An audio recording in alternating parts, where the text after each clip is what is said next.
I want to thank Press 53. That's the publisher of the book of Jeremiah. And they've done some wonderful work, and I'm grateful for them for bringing Julie's work into the world. I read her book and interviewed her last year, and it's just a wonderful novel and story. So I'm excited that she's here today to do a reading. A little bit about her. She has published more than 24 stories online and in print. The Book of Jeremiah is her debut collection, a novel of stories, and she's a native of Connecticut, living in Israel. So thanks again for connecting with us today. And the last thing I want to do real quick before I hand it over to her is read one of my favorite quotes from the book, which I think will help introduce that. And also it speaks kind of a lot to what we're experiencing these days.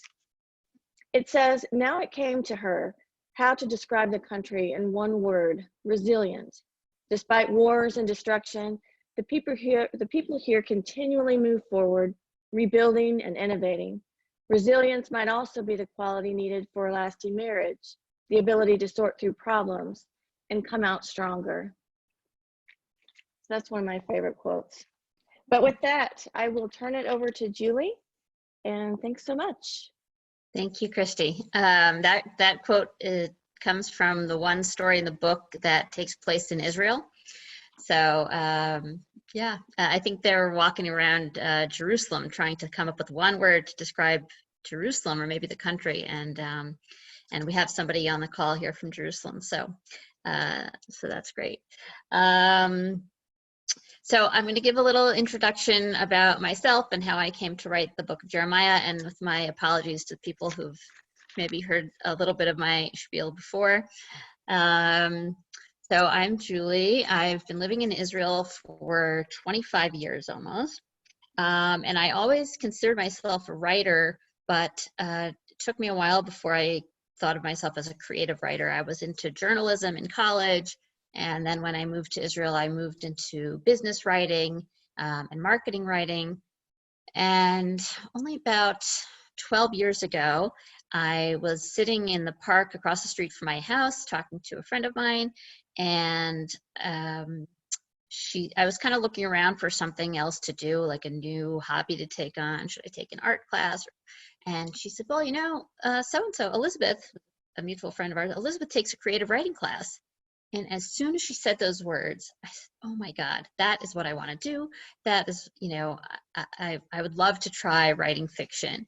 And I practically like ran home from the park and started looking online to see where can I take a fiction writing course in Israel. And I found quite a few. And it really makes sense because I'd always been an avid reader.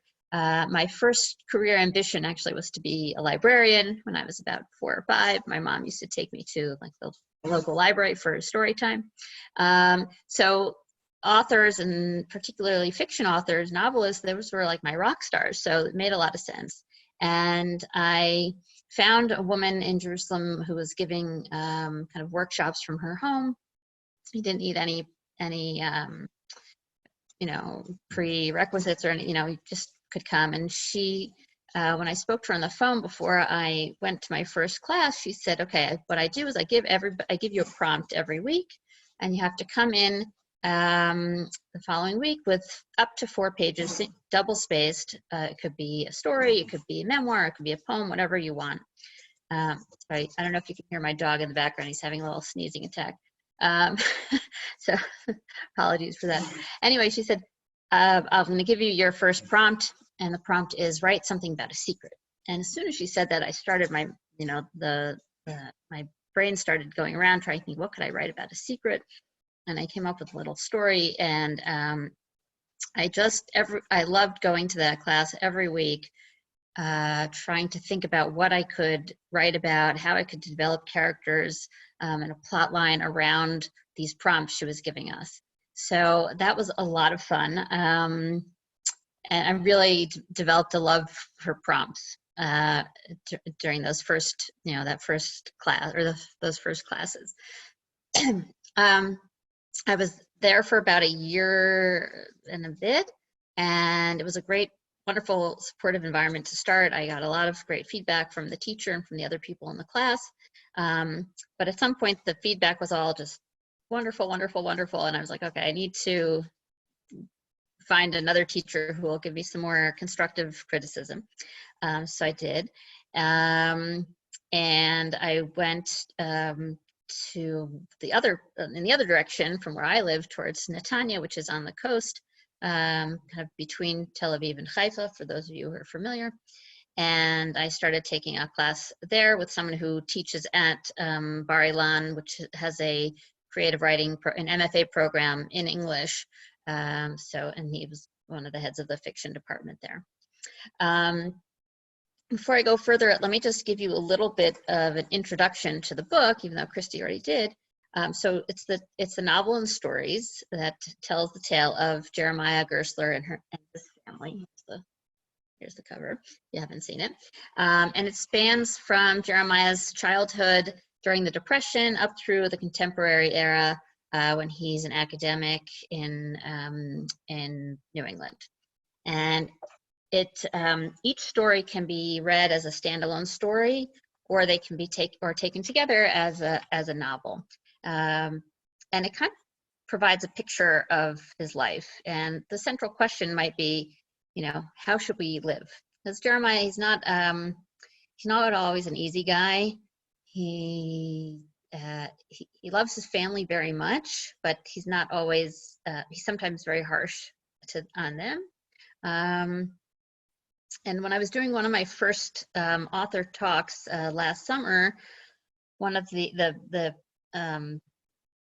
interlocutor, whatever, however pronounce that word, the woman who was doing the panel with me said, well, who is Jeremiah? Because he's many things. He's a son and brother, a husband, father, an academic, a Jew.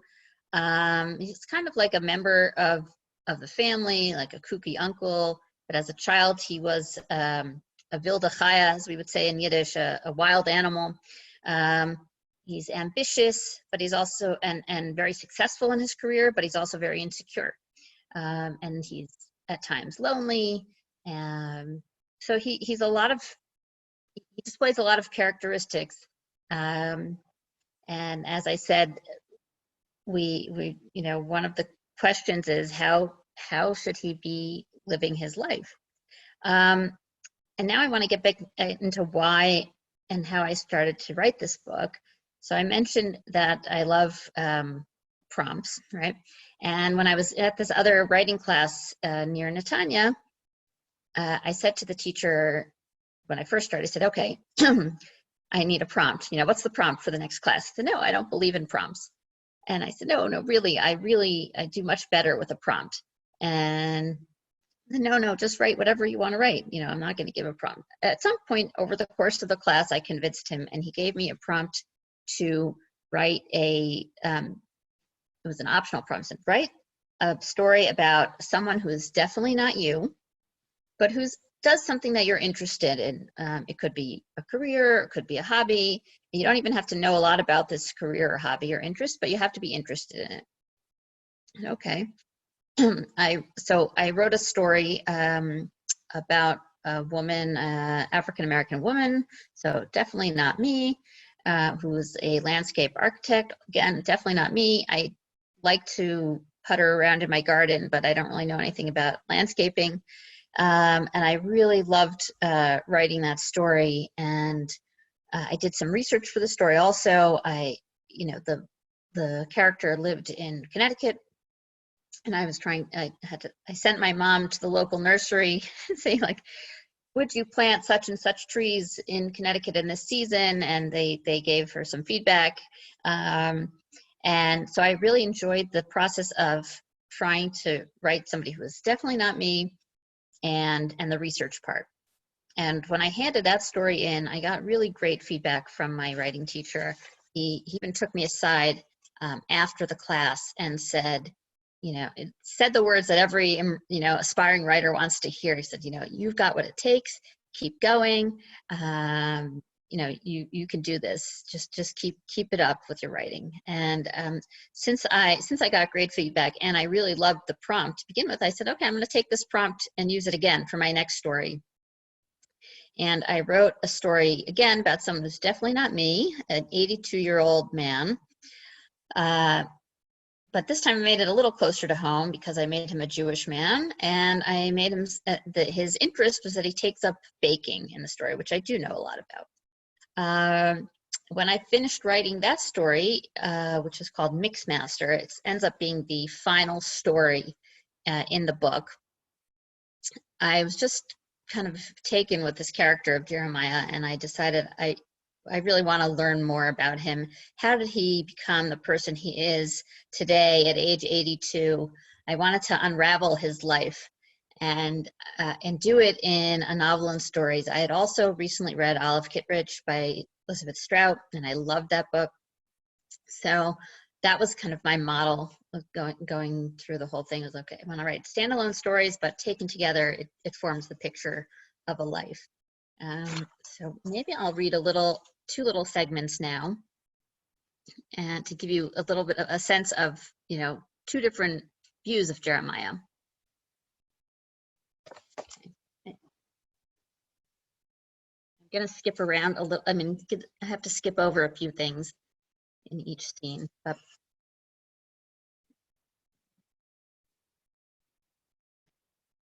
okay. The first is actually from the very beginning of the book, from a story called A Strong Hand and an Outstretched Arm, and it takes place in 1938. Ricky's son keeps the live chicken tucked under his arm, giving it a little zest every time the wicked Haman's name is chanted. She flinches with each squawk, but Jeremiah seems unconcerned by his mother's squeamishness. Relax, what's to be afraid of, says Ricky's husband.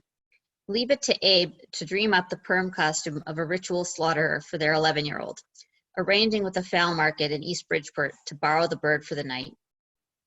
Mottled tea-colored feathers drift to the floor, and Ricky collects them in tissues so the synagogue won't look like a chicken coop.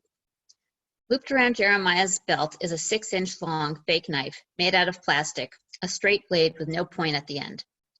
Abe, son of a kosher butcher himself, has declared the imitation to be very close to what a real shochet would use, though the chicken does not seem worried.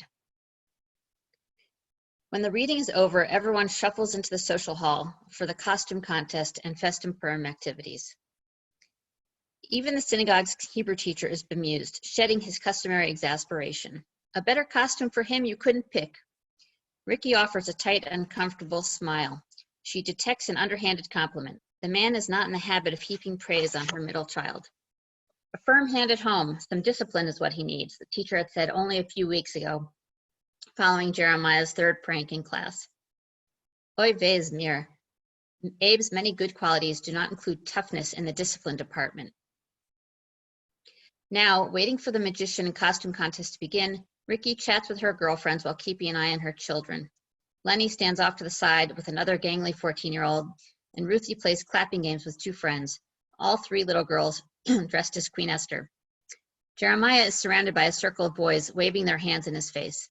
He bounces up and down, organizing the group into a line. An older boy fumbles with something in his pocket and procures 2 coins in exchange for a turn with the chicken. What in the world? Her son checks his wristwatch and after a minute signals to the boy that his time is up. With one hand, he reclaims the bird, extending his other palm to the next boy in line. No! Ricky arrives as the second boy fishes 2 pennies out of his pocket. We've got to give this chicken back tomorrow, and we can't pass him around. Put your money away. Ma, Jeremiah starts, but his disappointment seems mild. He points to the older boy. I'm not giving Howie back his money. He already got his turn. She doesn't have to look far to see where he comes up with these cockamamie ideas.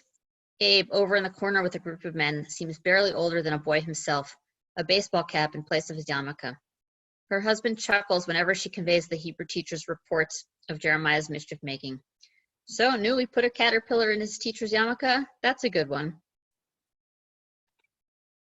During the costume fashion show, the clapping intensifies when Jeremiah takes his turn.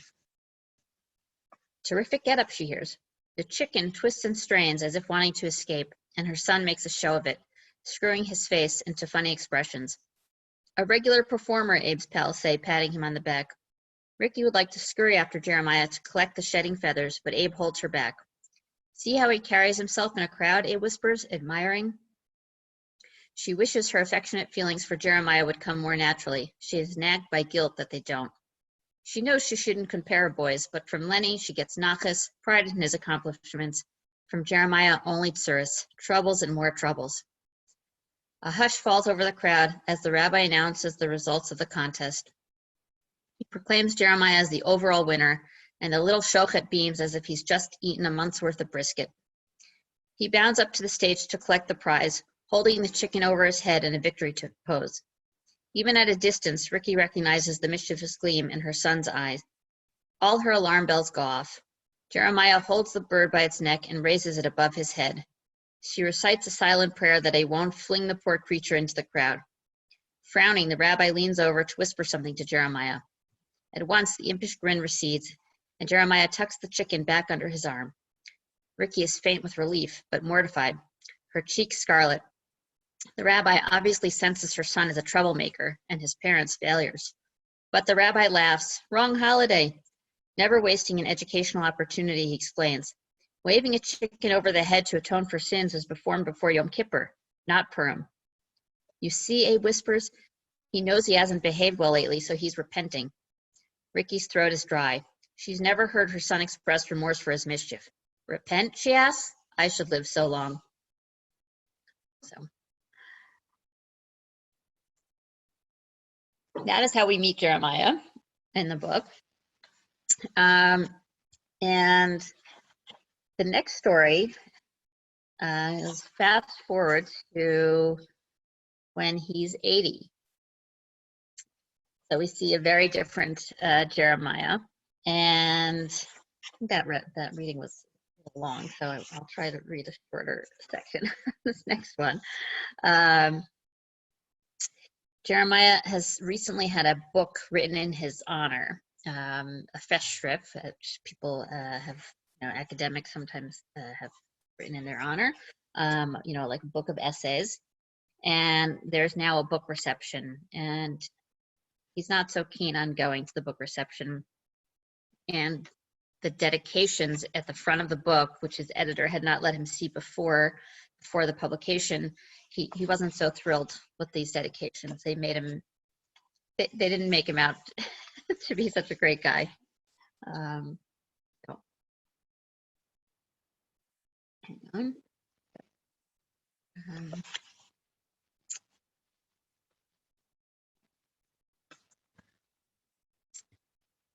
Where do I start? Okay.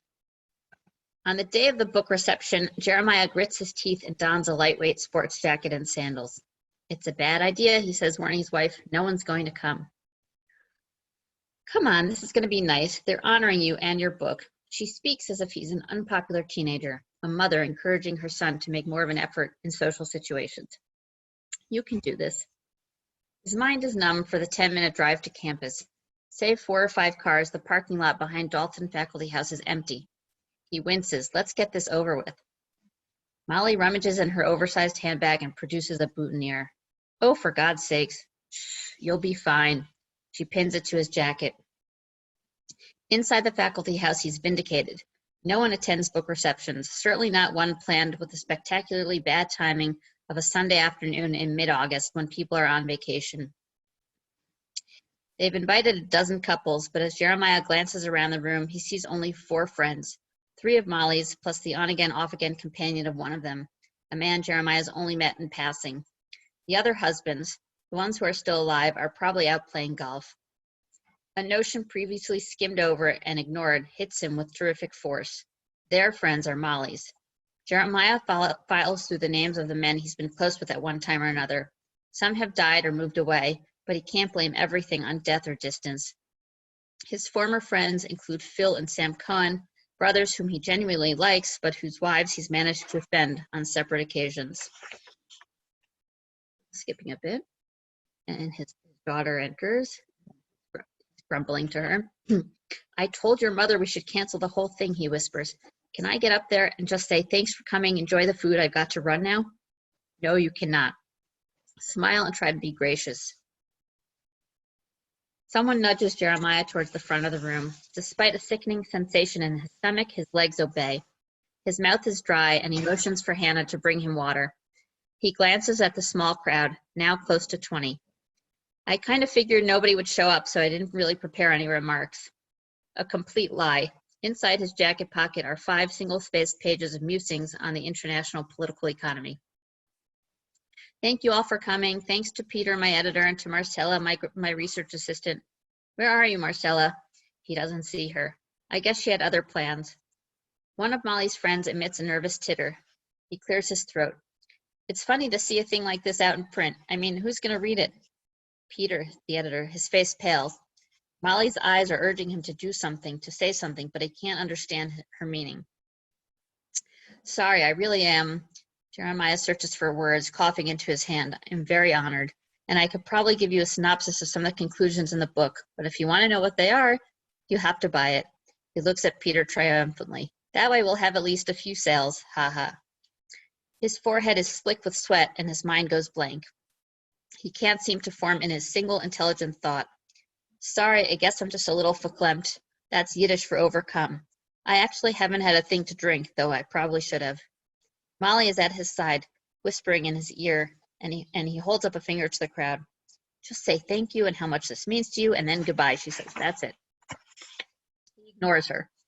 My wife is reminding me that no one wants to hear from a has-been professor. Anyway, when I decided to go into this field something like 50 years ago, it wasn't even really a field. Of course, it's too bad the guys in Washington don't get it. Cringes at the futility. Anyway, who gives a damn, right? Nervous laughter, but he soldiers onward. To tell you the truth, lately I've been wondering if we political economists make one bit of difference. His voice wavers, his entire career dedicated to the field, and now he sees his wasted potential. Has he saved a life, alleviated anyone's suffering, or done one bit of good? He thinks of Buddy the dentist going off to provide care wherever he can. He feels faint and glances around for something to hold on to. There is no podium. Molly stands by his side, and he thrusts his arm around her for support. She nearly stumbles as he leans his weight on hers. Out of the corner of his eye, he sees her blinking, the way she does when she's trying to hold back tears. Anyway, I could go on, but never mind. Thank you to my lovely wife and family for putting up with me. Thank you all for coming. And now I think I really could use a drink. Everyone is silent. Dismissed, he says, a bit too aggressively, like his old grammar school principal. Dismissed. Scram. Enjoy the food. Molly takes him by the arm and leads him over to a sofa with floral cushions. He feels bad he's put her through this. Tell your friends I'm sorry, Jeremiah mumbles. She and Hannah huddle around him with his son-in-law and Ben a step behind. Our friends, Molly corrects. Maybe we're right. This was a bad idea. Don't say I didn't tell you so. I made him come, Molly says, close to tears again. Mom, Hannah says softly, keep it together. He's just having a bad day. Sorry. Every time I read that part, my throat also goes dry, just like.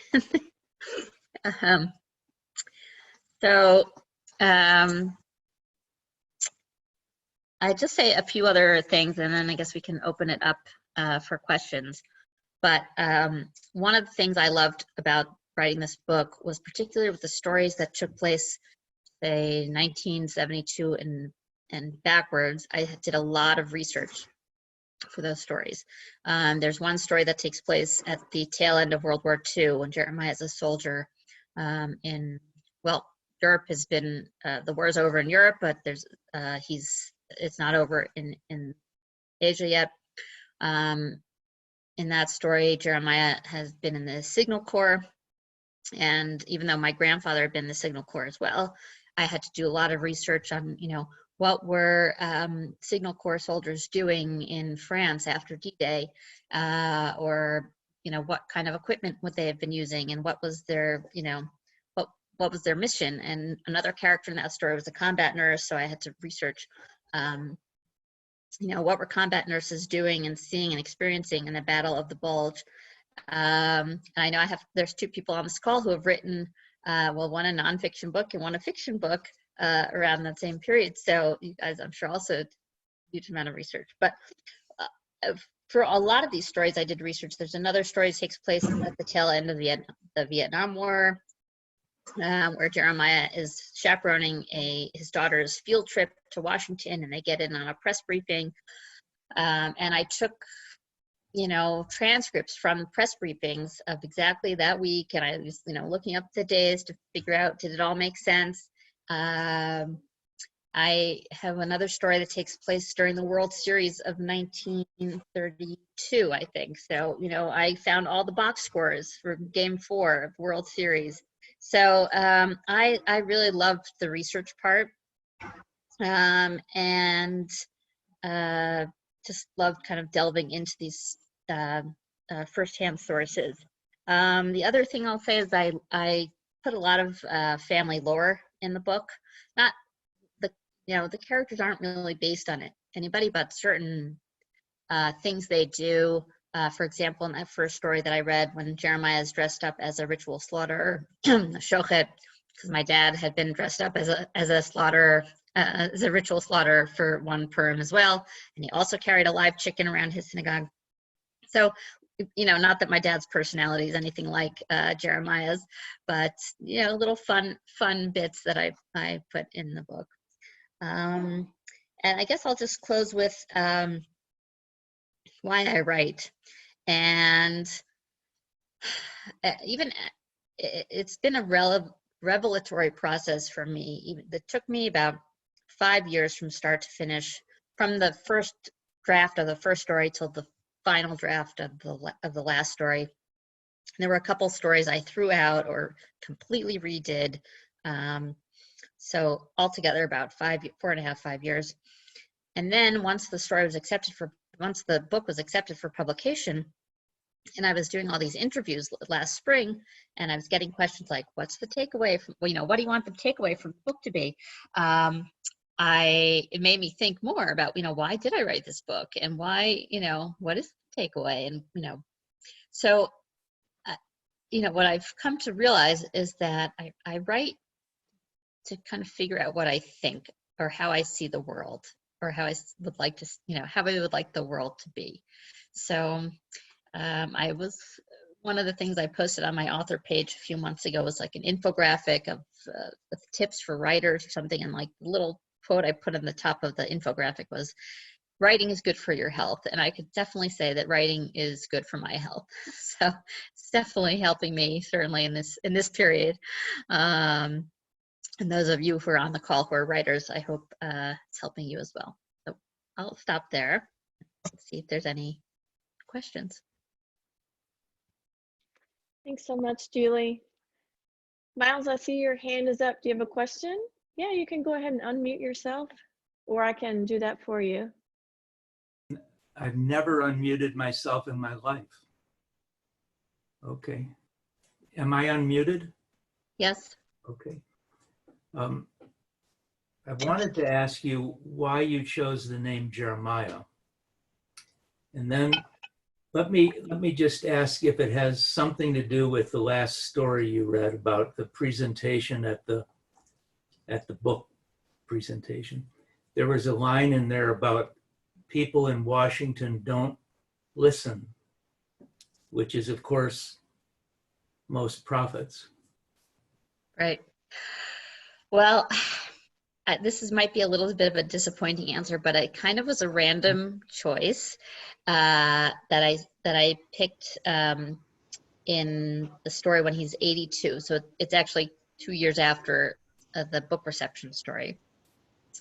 But then I did go back and I looked into the book of Jeremiah, the original, and I did put in a bunch of different things from that book, although most people have not figured out what they are. Even my husband, who's a Jewish educator, didn't pick up on the bits from the book of Jeremiah that I threw in there.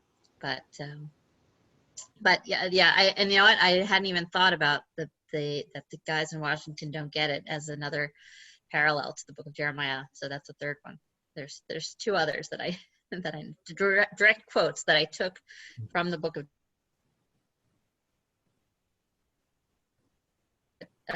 in the stories. Did I answer the question? Thank you.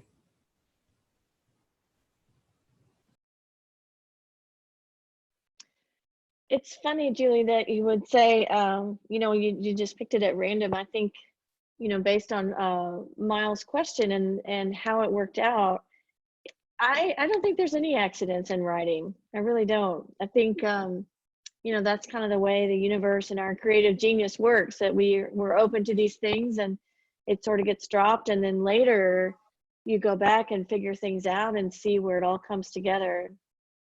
And I was thinking too about, you were talking about research and how much you enjoy doing that. And so much of writing for me is like putting together a big puzzle. So I think the research aspect is, I can see why that would be really enjoyable, because it's the same idea. You're gathering all these things and putting them together and seeing how they all fit. And I think that's a really wonderful, joyful part of writing. I can't. Yes, sorry, I'm just moving because it got a little loud in my house. I'm trying to move to another room. Yeah, there are some funny coincidences. For example, one of the stories in the book takes place during Freedom Summer in 1964, and that was actually the last story I wrote. And I'll give you a little of the background of why I wrote that story. It was I had a completely different story in 1964, and I decided for whatever reason it wasn't working great, and so I'm going to write something new about 1964. And the only thing I kept was the location of the story, which was the Berkshires, which is where Jeremiah and Molly live, and the year. So, and this was in 2014 when I was writing this story, the summer of 2014. I opened up Google and I type in, summer, 1964, America, what's going on? Oh, Freedom Summer. I said, okay, I've already written about Vietnam. I've written about World War II. I've written about Jeremiah's attempt to join the CIA in the 50s. Like, okay, I have to write about the civil rights movement. And also the first thing that came up was the posters of the missing civil rights workers, Schwerner, Cheney, and Goodman. And here in Israel, we had just had a terrible summer where the 3 boys were kidnapped and murdered, and there was posters of these 3 boys, and it was like almost like a 1-to-1 comparison, like the 3 boys in Israel and the 3 missing civil rights workers.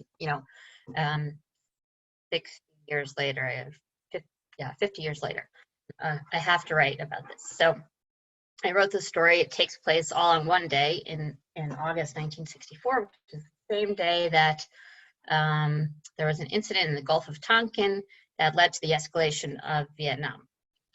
And so I wrote the story and I sent it to my parents and, see what they thought.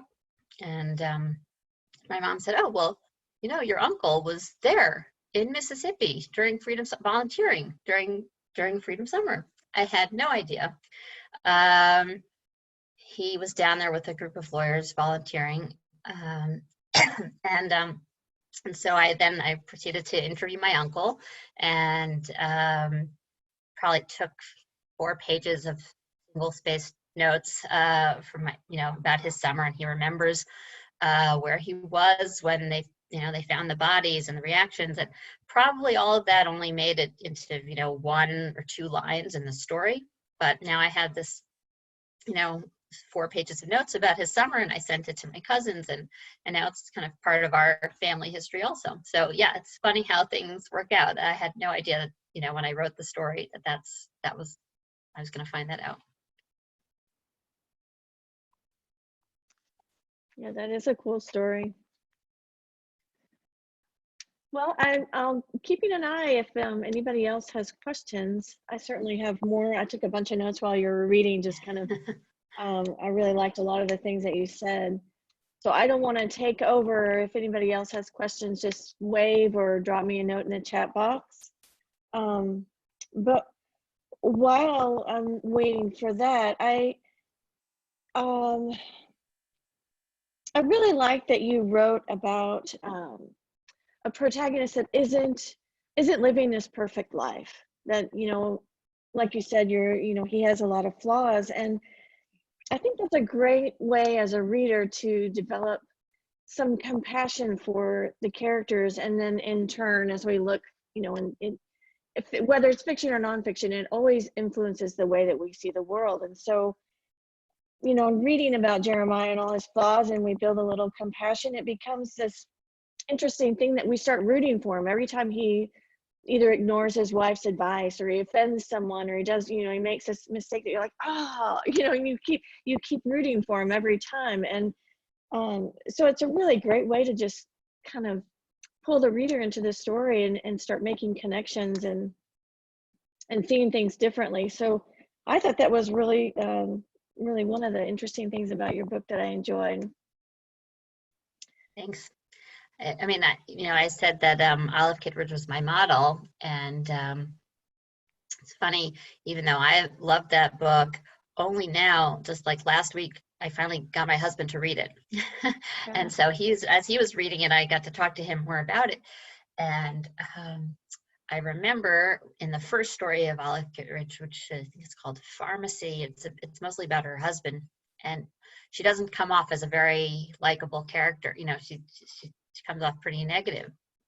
But as the book went on, you see more and more layers of Olive comes, you know, you start rooting for her, or at least I did. And so that was something I was going for also, you know. I wanted to make him flawed, but also but deep, you know, I love him. You know, you have to love your characters. And as flawed as he is, I still am taken by him. I mean, but it's funny, I get reactions from people, some people like, I really didn't like him. And other people say, no, I could understand him. I know a lot of people like that. And a few people have come up to me and said, he's me, you know, so that's funny.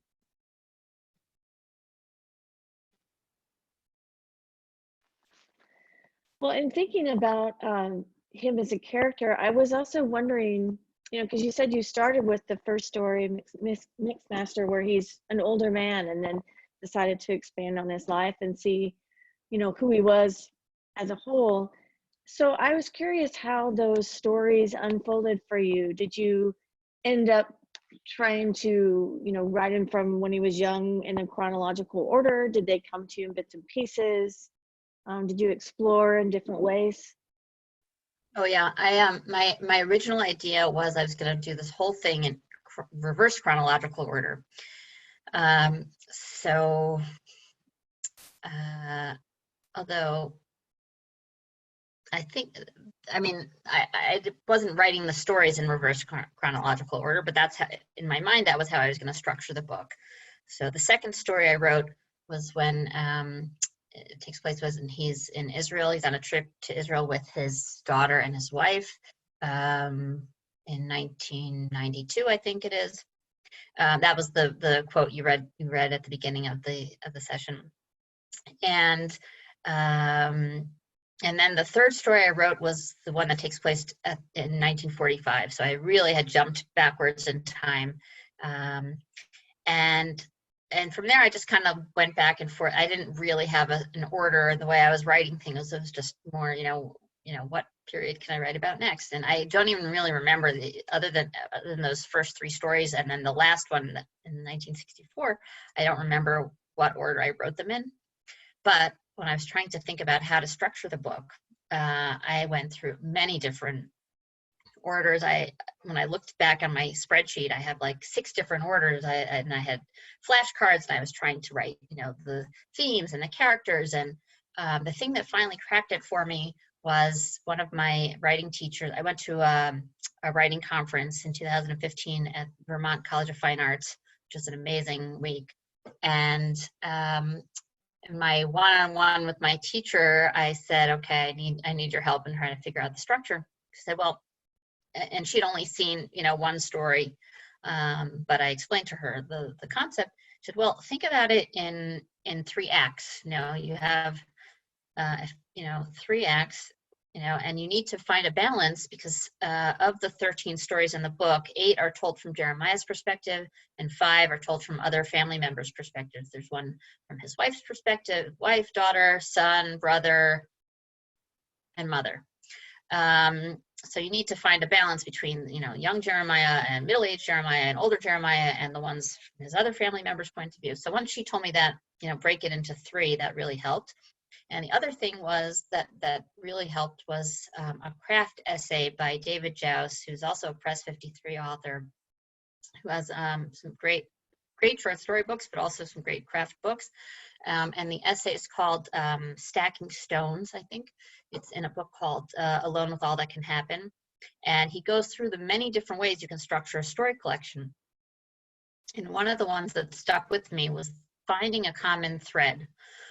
So, and the common thread can be a theme, or it can be a phrase, like a phrase at the end of one story and repeats itself towards the beginning of the next story.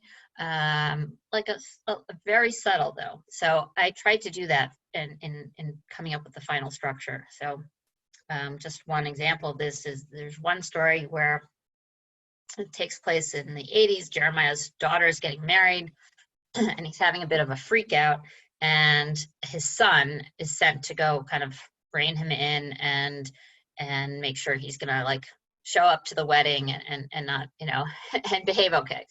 But you learn during the story that he and his son don't have a great relationship. And he's been harsh on his son, and they're very different. And then the story that follows that one immediately after is the one in 1964 when his wife is pregnant with the son. And at the beginning of that story, he's just moved his family from Washington up to the Berkshires, and he's done a pivot in his career from government work into academia. But by the end of that story, he's feeling a little unsure of himself, and he's not sure, did he make the right move? Is he going to find a home for himself in the university? And then the story that follows that one immediately after that is 40 years in the future. It's called Emeritus, and we see, yes, he's found a place for himself at this university, and he's now going into semi-retirement. So that was how I figured out the structure, is the 3 acts and then the thread.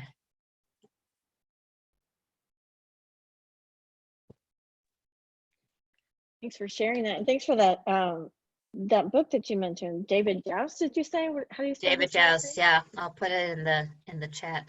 His name. I love that idea of writing in piece, and the last sentence of one piece is the first sentence of another. That itself is a really cool prompt to kind of work with. Yeah. Well, we have about 10 minutes left. If there's anybody else who has a question or wants to say anything about the book, or anything at all, you can just, again, put a little note in the chat box. And I've been sipping my coffee. That was one thing whenever I was trying to promote the event is, make sure you bring your coffee, because we're in the morning here and Julie's in the evening in Israel. So thanks again, everybody, for joining us on a Sunday morning. I see Rachel asked a question of what am I working on now? I'm working on a new story. I do have a novel, a complete first draft of a novel, but I put it aside last year when things started getting busy with promoting the book and the book launch, because I was about a third of the way through my second revision, or my first revision really, on the first draft. It wasn't going so great, so it was really tough. And I'm like, all right, I can't deal with this now. I'm going to put that back in the drawer. And I haven't taken it out of the drawer yet. I was thinking about doing that this summer, but when I had a little quiet time, because usually my family goes to the States for camp, and I don't know if that's happening this summer. So in the meantime, I've been working on some stories. I thought one of the questions I got last summer at one of my events was, are you done with Jeremiah? Have we seen the last of him? And I said, oh yeah, I'm done. He's, if I do anything else with these characters, it maybe would be a story about his daughter, maybe something around his daughter. And then in October, a friend of mine, another writer, said to me, oh, NPR is looking for Hanukkah stories. And I'm sure you have a Hanukkah story. Well, actually, I don't have a Hanukkah story. But let me let me write one. I took that as a prompt, and I ended up actually writing a new, completely brand new Jeremiah story. So that one is I'm pretty happy with where that's at. And now I'm waiting to submit it to next year's NPR.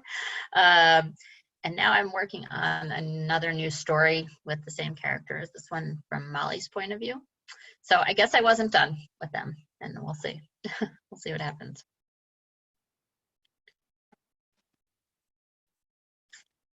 Okay.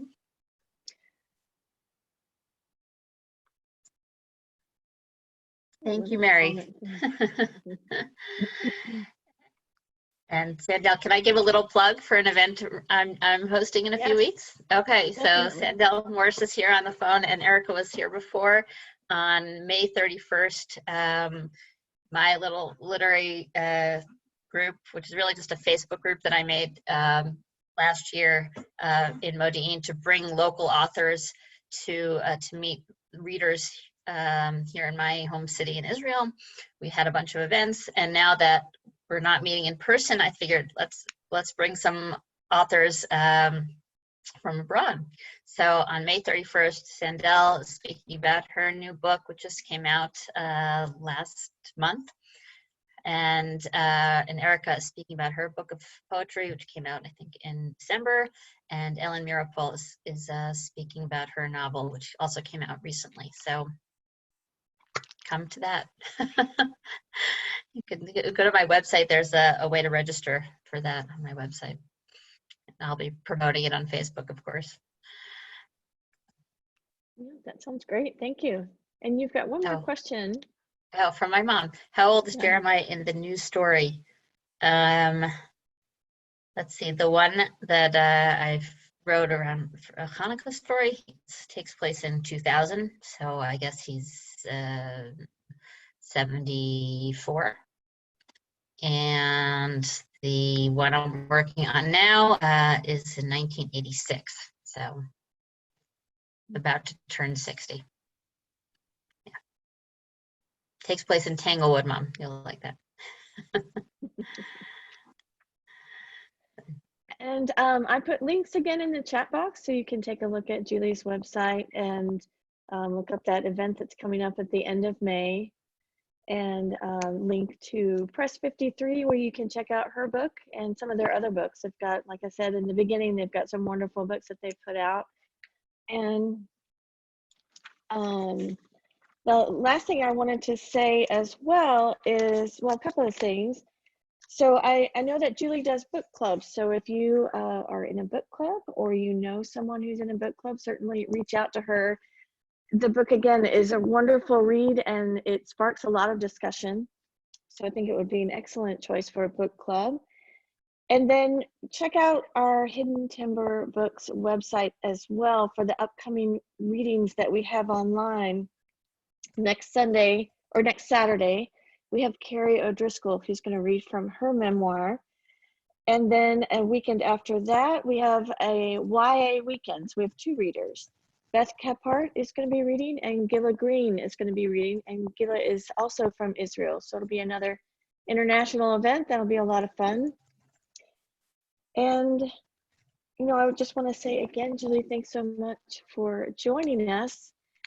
And, you know, if there's anybody out there who has a book that's coming out soon or a book that you would love to have an author read from, just send me a note. Like I said, I really enjoy doing these online readings. It's a great way to connect, and I would be happy to bring additional authors online as well. Thank you, Christy. This was great. And thank you all for coming. I had a good time. I hope you did too. And looking forward to seeing you at other events, all of you.